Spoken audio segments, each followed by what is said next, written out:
If your habits are not lined up with your dreams, then you need to either change your habits or change your dreams. This is a quote by American author John Maxwell.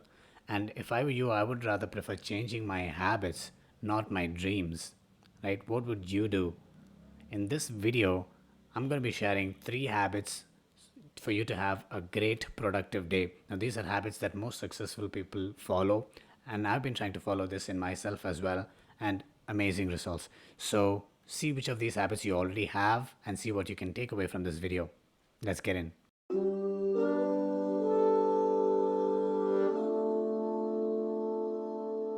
Hey guys, my name is Nandeep, and I'm the guy who loves to help people go through the things that they hate to make them better people tomorrow. So that can include being resilient towards stress, being transforming your habits, getting out of your comfort zone. And if you kind of look forward to content like these, do consider subscribing and also join a Facebook group that I have for this purpose, where like-minded people come together and share ideas and grow together.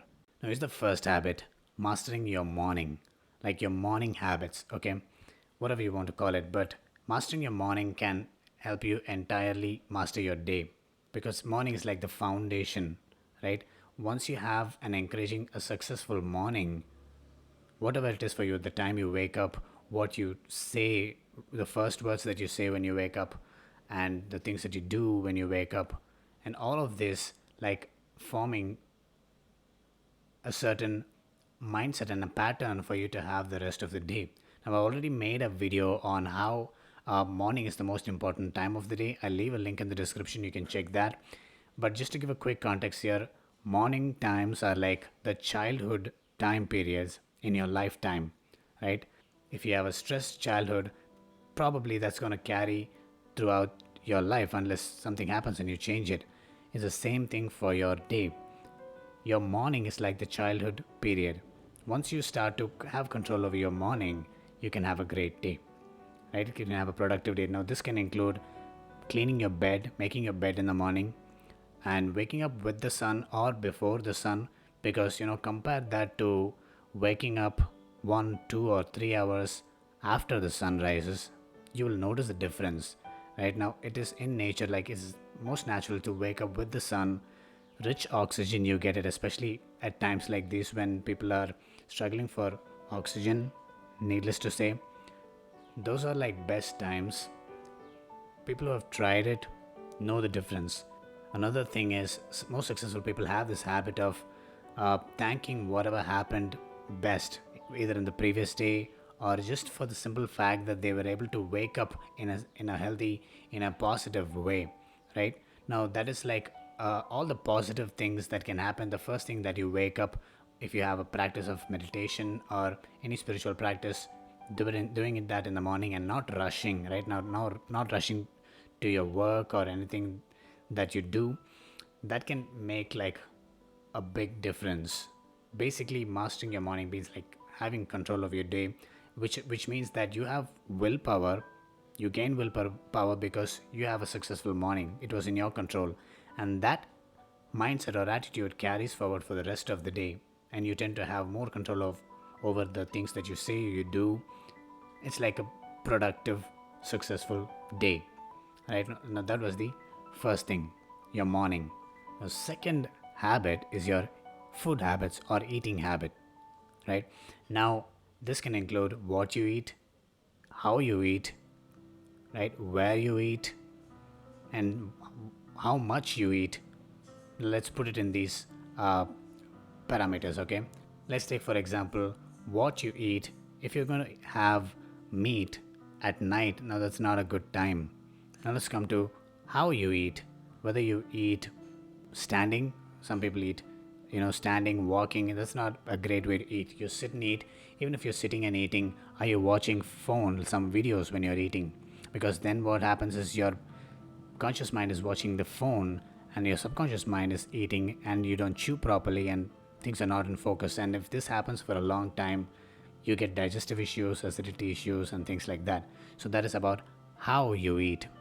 And even some people even go up to the point of choosing with whom they eat, who cooks the food, because there's a belief that the consciousness of the person who cooks the food is kind of passed on to the food that is being cooked, because it's an energy exchange. Food, any food, whether it's meat or vegetables. Speaking of which, food is getting ready. Can you hear that?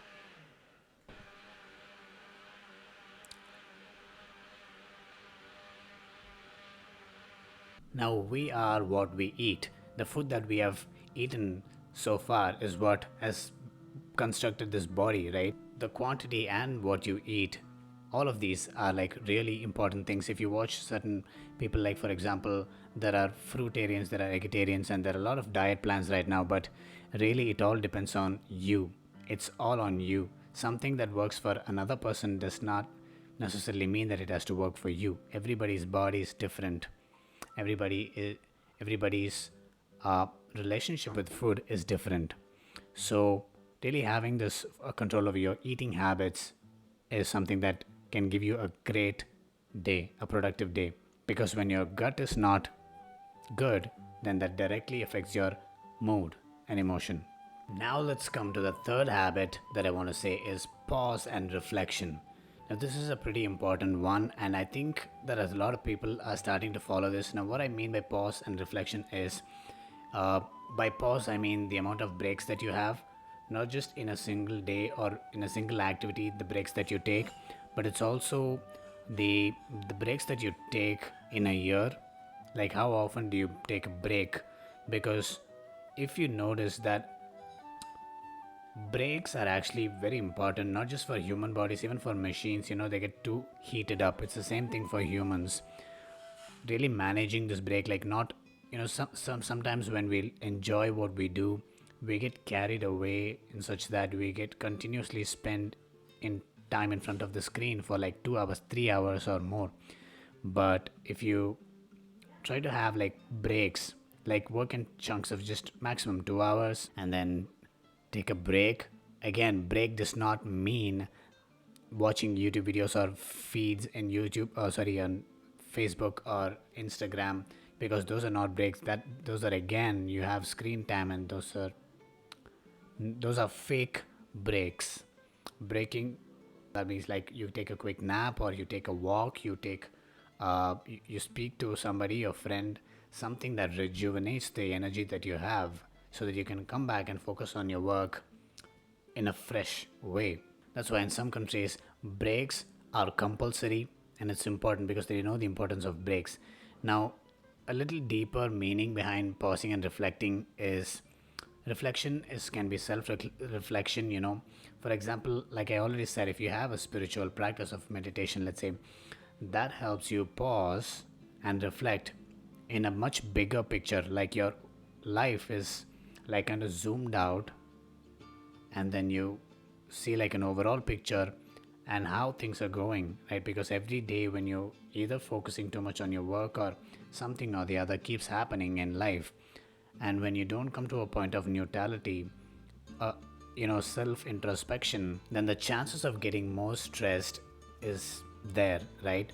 Now that is what I mean by pause and reflection. Now, spending time alone, I personally prefer to spend some time at least in a day alone.